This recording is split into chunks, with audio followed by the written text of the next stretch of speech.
In Ephesians chapter 4, Paul says that every Christian has a calling, and that calling is to maintain unity. Now, unity is not uniformity. Unity means that we assume that there will be diversity.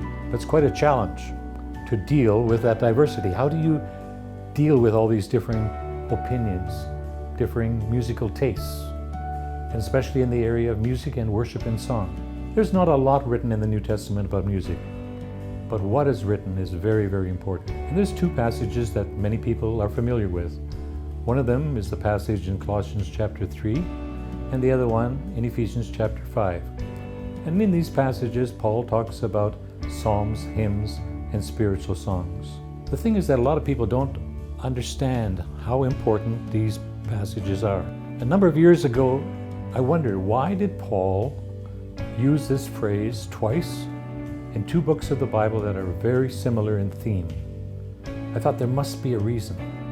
And knowing Paul, I thought he didn't just choose words. He always chooses words for a very, very good reason. So I did an intensive study.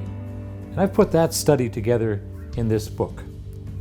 And it's called Psalms, Hymns, and Spiritual Songs, The Road to Unity and Spiritual Maturity.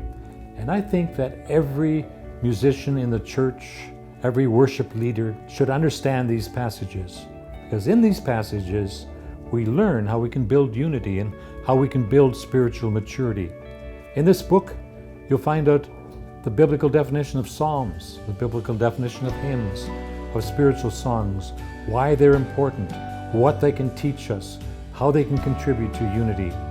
Well, I think if a team would take 8 weeks or once a month, 8 periods of time to study this, they would find a lot of valuable answers. And the book is set up in such a way that at the end of every chapter there are questions.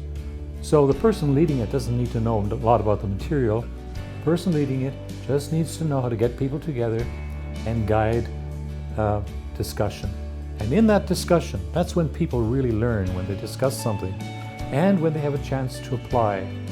I'm just involved in a seminar right now as we're doing this, and you know there's not a chance to apply. This is the beauty of a study over a number of weeks. You study a chapter, apply it. Study and apply it. So a really valuable resource for music ministry. So I'd encourage you to check out this book, Psalms, Hymns, and Spiritual Songs, The Road to Unity and Spiritual Maturity.